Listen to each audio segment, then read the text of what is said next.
commencerons avec une mauvaise nouvelle malheureusement, le décès du créateur des GIFs. Nous reviendrons aussi sur l'affaire Lapsus et ce groupe de hackers qui serait apparemment dirigé par un ado de 16 ans. Et enfin nous reviendrons sur la panne du PlayStation Store d'hier ou encore de cette faille du mode d'Elden Ring PC qui a été corrigée. N'hésitez pas à vous abonner pour ne pas rater d'autres actualités quotidiennes et sur ce je vous dis bonjour à tous et bienvenue dans cette nouvelle revue de presse.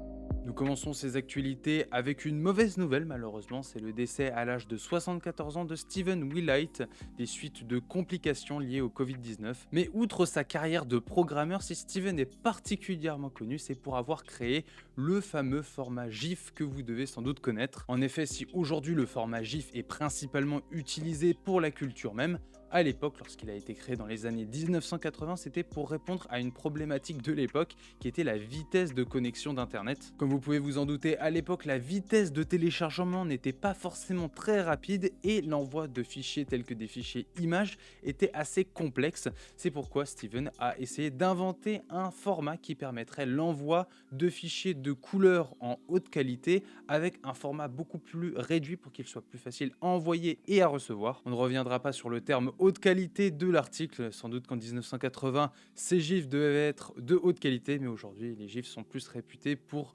une qualité assez médiocre. Steven, lui, prend sa retraite au début des années 2000 et en 2013, il reçoit un prix pour son travail sur le format GIF, le Webby Lifetime Achievement Award. Et pour finir, pour ceux qui se demandent toujours comment se prononce le format GIF, eh bien son créateur a toujours insisté sur le fait qu'il faut dire GIF avec un J et non avec un G comme pour GIF. Nous continuons à présent avec notre affaire Lapsus et pour rappel, ce groupe de hackers qui a hacké entre autres Nvidia, Ubisoft ou encore Samsung s'est attaqué avant-hier à Microsoft dont une grande partie du code source de Bing a fuité. Et bien aujourd'hui des premières pistes sont apparues concernant, on va dire peut-être le leader de ce groupe de hackers. Il s'agirait d'un adolescent d'à peine 16 ans. Par ailleurs, l'article de 01net revient sur quelques éléments intéressants, comme par exemple sur le fait que le groupe de hackers Lapsus n'est pas réellement un groupe de hackers conventionnels dans le sens où ils ne cherchent pas vraiment à couvrir leurs traces. Ils n'hésitent pas à revendiquer leurs attaques ou encore à communiquer dessus sur le réseau Telegram en particulier. Par ailleurs, chaque intrusion n'était pas forcément suivie d'une demande de rançon. Parfois, le groupe a directement publié les données volées, ce qui est plutôt rare chez les cybercriminels professionnels, souvent attirés par l'appât du gain. L'article de Numérama continue d'ailleurs en expliquant que l'identification du hacker de Lapsus repose sur diverses analyses des piratages liés du coup à ce groupe.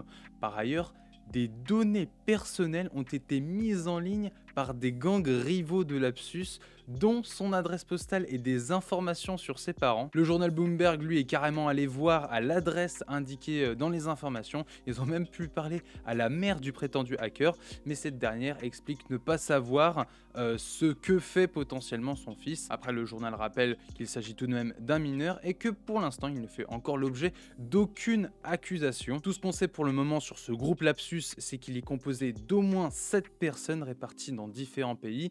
Et c'est là où on a l'impression d'être un peu dans une série, puisque 4 chercheurs en sécurité informatique ont été recrutés spécialement pour ce travail, le travail d'aller les chercher et d'aller les trouver surtout. Et bien sûr, si on a des news, on en reparlera dans ces revues de presse. Et nous terminons ces actualités avec un peu de mise à jour, on va dire, concernant des bugs ou des failles qui auraient pu être réparées. Et nous allons bien sûr parler dans un premier temps du PlayStation Network qui a été en panne pendant 8 heures hier. En effet, hier de 13h à 21h, que ce soit la PlayStation 3, PS4, PS5 ou PS Vita, le PS Store était down pour tout le monde. Sony n'a pas communiqué sur cette panne, mais de nombreuses théories tournent en ligne sur le fait que ce soit peut-être les Russes qui aient fait une attaque DDoS sur le PlayStation Network.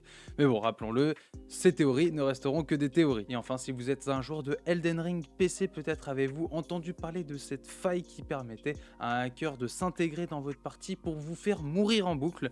Eh bien, aujourd'hui, vous n'êtes plus obligé de jouer en mode hors ligne vu que la faille a été comblée. En effet, le patch qui est d'ores et déjà disponible corrige, je cite, un bug dans le mode multijoueur qui permet aux joueurs de téléporter les autres vers des lieux incorrects. Une bonne chose de fait, mais rappelons-le, il reste quand même pas mal de bugs à corriger encore sur Elden Ring. Et c'est sur cet article que se termine cette revue de presse. J'espère bien évidemment que les actualités vous auront plu. N'hésitez pas à vous abonner, à retrouver tous les articles en description. Sur ce, je vous dis à demain pour une nouvelle revue de presse. Salut!